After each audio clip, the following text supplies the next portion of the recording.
What's poppin' YouTube? It's your boy C the Dog, and welcome back to another story time. You know what time. I want to talk to y'all about a time where I was a simp. Now I'm gonna give y'all a little background information.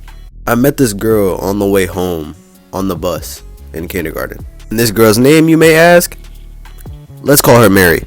Now, it's raining and we're on the bus. And for some reason, where we are sitting, there's a fat ass water leak in the ceiling. And she's sitting by the window. So it's really creating a puddle right there where her seat is. And at that time, I'm a shy kid. But in that moment, all of that shyness went out the window. So right there, I look at her and she looks at me. And we automatically get to chopping it up. Talking about all the shit a kindergarten student can talk about. Now, she's a girl and I'm a guy. So there's not a lot that we're going to have in common at this age. So we're just talking about all our interests and shit. And after we have this conversation, after we get done chopping it up, mind you, it only takes like 10 minutes. She scoots a little bit closer to me. And I'm like, whoa. I just met you. But shit. Then I tell her, you know, maybe you should get a little closer so that you can avoid the rain dripping down. And she does. Now again, all this happens in kindergarten. I don't see her again until 7th grade when she's in my class. Now we're gonna time jump a little bit. Now it's the first day of 7th grade, and basically everybody knows me. If you don't know me, you know of me. And just off the bat, that was already enough for me to talk to whoever the hell I needed to talk to. Because you already know me somewhat, or you know me for doing something. So we can already cut up a conversation just off of what I do.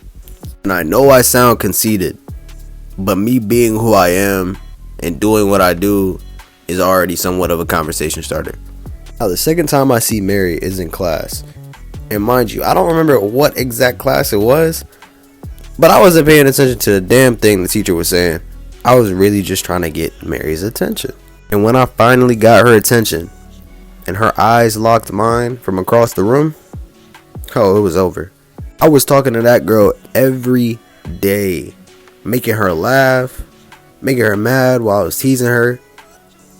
Just doing everything a little middle school motherfucker like me would do. And mind you, me making her laugh and smile and be mad every day, that really led to nothing because I never asked her to be anything more than a friend. For some reason in this moment, I was kind of scared to really fuck up the relationship that I had going on. Even though there was really nothing there to begin with. For a year straight, I'm just playing the role of being a possible love interest for this girl. Even though that was a complete waste of time, it gave me something to do. It gave me a distraction from everything else that was happening outside of school. Now, time skip to 8th grade. I see her again. She's in my class. And I remember what exact class it was. It was social studies. Now I'm going to give y'all a little insight on social studies. The teacher I had was an emotional wreck. She never really taught well. But again, she wasn't a bad person. She was a very nice person. She was old and kind of depressed. I'm not going to lie. So again, for the second year, I wasn't going to pay attention to what the hell the teacher said regardless. Now in the class, I'm going to do what I have to do. But as soon as she messed with that seating chart and put me next to Mary, blue face, baby. Yeah, kiss that work goodbye because I'm really only focused on this girl. Now at this time, Mary... How do I say this without getting this video taken down? Mary was really growing into her body. And you sound like a creep. Nah, but no bullshit. Mary was really maturing. And as the immature middle school guy I grew a big attraction to her. You thought I was picking on her before? Shit. That shit was way worse now. But it was like lighthearted picking on. Like, she could take everything as a joke that I would say. And she would end up smiling. She might be mad some days. A win is a win. But I'd be able to cheer her up. And we was cooler. And that went great for about a smooth 2 weeks. Until she went ahead and got a boyfriend. You bitch! dare you?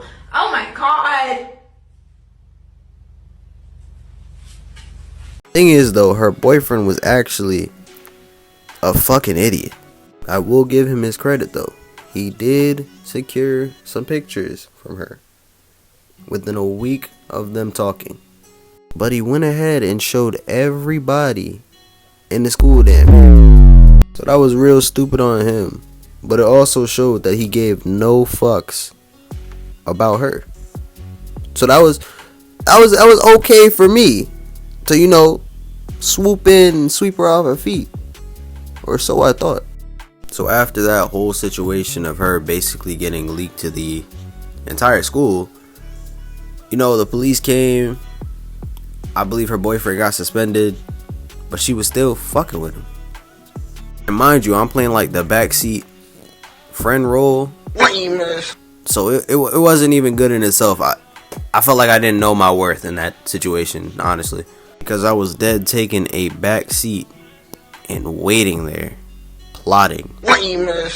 But after that whole entire situation, and I thought that was pretty fucked up within itself, I grew more of a liking to her because I thought that I could somewhat fix her. Man, you stupid bitch! She was fucked up in the mind, I'm not gonna hold you, especially after that moment. But I thought that I could be everything that her man wasn't. And I tried to be everything that her man wasn't. Everything that I thought she needed. But you know, some people don't want that. Some people don't deserve that. I try to talk to her every day. If I'm not seeing her in class, I'm trying to text her on Snapchat, or I'm trying to text her on iMessage. And you know, at the time I thought it was a little pushy within itself because I was just her friend. But she even told me in those text messages that she needed that at that moment. She needed somebody to talk to, because in some moments she felt like she was alone, and I could somewhat make that feeling disappear, even if it was only for a split second.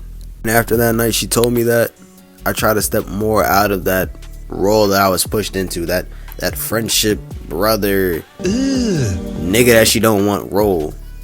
And I walk her to class, she give me hugs here and there.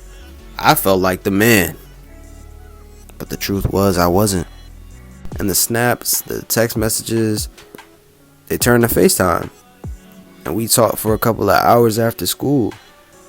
And I'd even tell her then, yo, stop messing with this dude, stop messing with your boyfriend. He's not your man. He don't want you.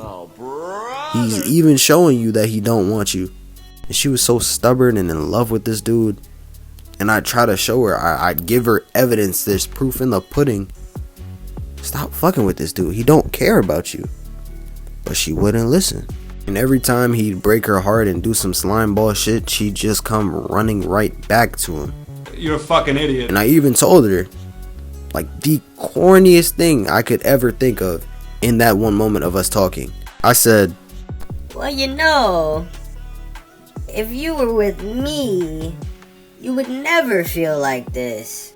That might have been the dumbest, most corniest shit that I could have said. That was never getting me out of the friend zone. Like, I knew she grew a liking to me, but all that leading to that literally meant nothing, because I said what I said, and she was still in love with bro. And I was so delusional, it didn't make anything better. And there were a handful of girls that liked me, but I just didn't like them the way that I liked Mary. And I asked myself, why doesn't she like me the way that I like her? You know, it even got so bad that I even asked her that question. Why don't you like me the way that I like you? I'm even cringing listening to that shit. It pains me, it hurts to even think about that. I ended up asking her that question later on down the line, like a year later, because I knew I wasn't getting out of the friend zone in 8th grade. So I waited until freshman year. And in freshman year, man, I still liked her. I can't even lie. I didn't like her as much as I liked her in middle school, but it was there. And I knew she liked me too, but she was still stuck on old dude. And I'd get mad at her because I'm still her friend. So it's like, yo, I can't be having you talk to me about this bullshit and you don't want better for yourself. I'm clearly better for you, but you don't want me. So I'm not gonna go ahead and let you keep putting yourself in this deeper and deeper hole, and you don't ever want better for yourself.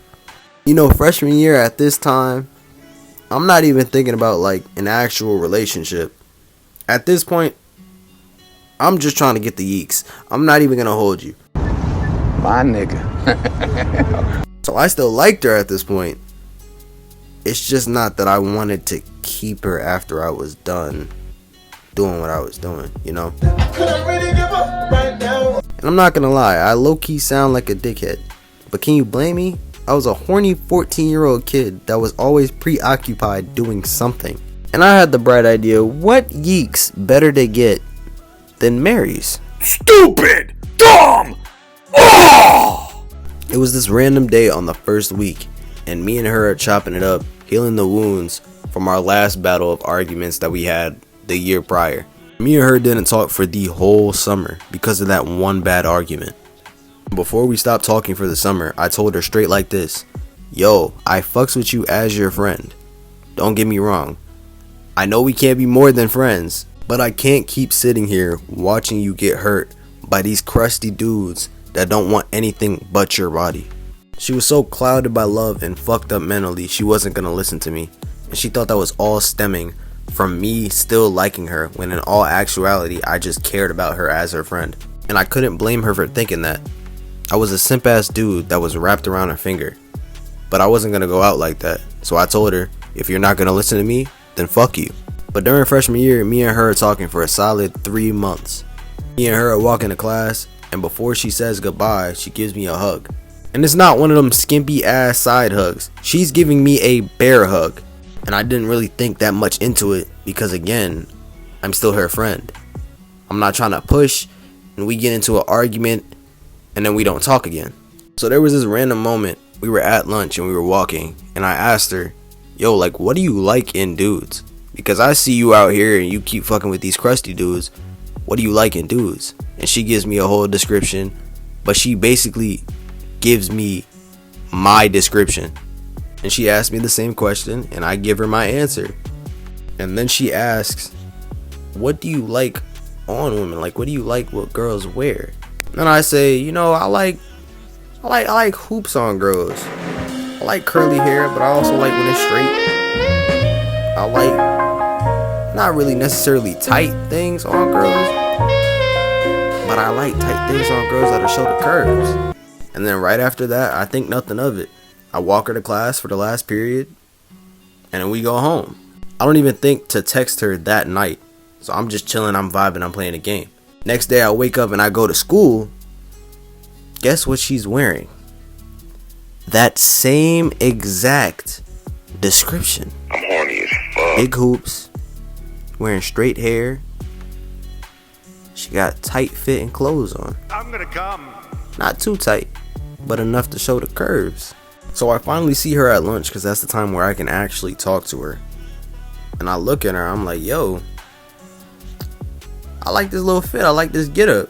What you put this on for me or something? And she smiles and she's blushing. Oh, say less. So I'm like, oh, so you did put this on for me. I mess with it. That's cool, that's what's up. But again, I'm not pursuing, I'm not being pushy, because I know where it's gonna lead. So I'm just flirting. It's a little fling. And mind you, for a week straight, there's like tension. Me and her are flirting. We're cooling. We're walking to class. We're chilling. But then she starts fucking with her ex again. And I'm like, yo, please don't do that. I don't want to see you hurt again. I care about you. All while she's talking to her ex again and talking to me, she's talking to my friend. Whore. So while she's talking to me, my friend, and her ex, I think to myself like, yo, I'm not gonna be playing no middleman. If you're not gonna want me, then fuck it. So I asked one of my friends that are also one of her friends, like, yo, give me some information. let me know how she feel about me, type shit. And this is verbatim what she said, word for word, bar for bar, what she said. Oh, see? I feel like he cares too much about me. He's not my boyfriend or anything, but I feel like he cares too much about me. And I start overthinking like a motherfucker. I'm like, care too much? What do you mean care too much? What do you mean care too much? Like, am I not supposed to care at all? Like, what the fuck? So I text her that night and I'm like, what do you mean I care too much? And then she basically switches up all the emotions and all the feelings that she was giving me. And she basically tells me, oh, we're just friends. I don't know why you thought it would be anything more. I still like my ex, and you cared too much about me. You're not my man. and the truth was I wasn't her man. So I couldn't even get upset about that. It's just the fact that I wasted so much time chilling with you, talking to you, just vibing with you. And you're gonna do the same thing that you did years prior and go fuck with a nigga that don't want you, one, and another nigga that's my friend that again doesn't want you. He just wants your yeeks. So when I tell you I go off, I go off. I tell her straight like this: you're fucking with a nigga that don't want you. You're out here still being stupid like you were years prior. How you got curves with no ass? Like, I'm just doing all of this because I'm heartbroken at this point. Like, yeah, I said before I wanted the yeeks, but nah, it was false. After she was doing all that, flirting with me, trying to be my fling and shit. Yeah, nah, I was cooked. I'm not gonna lie, I was cooked. I'm not gonna lie though. This was okay. This helped me grow. This helped me realize my worth. This helped me realize, yo, like, I can't be stooping down and being something that I'm not just for you to go ahead and still say fuck me to my face. So right after that, I blocked her on everything. I wouldn't even look her way in the hallways when we'd pass each other. I'd keep looking straight and I'd feel her looking at me. I'd even see in the corner of my eye her looking at me. But I still wouldn't say anything. I still wouldn't look at her, just so that she'd have to sit with the fact that she fucked up and she lost somebody that she could have had. But it's cool. This is for that character development. This helped me grow. This helped me get the baddie that I have today. But I'm not gonna lie, this might have actually been the first girl that put me through an actual headache that lasted maybe like a smooth 3 years, bro. But hey, man, it is what it is. Alright, y'all, that's it for the first episode of Simp Stories. I hope y'all enjoyed it and got a laugh out of the L I took. Make sure to like the video if you liked it. Subscribe if you're new to join the crew. And leave a comment down below. It's your boy, See the Dog, and I'm out. Peace.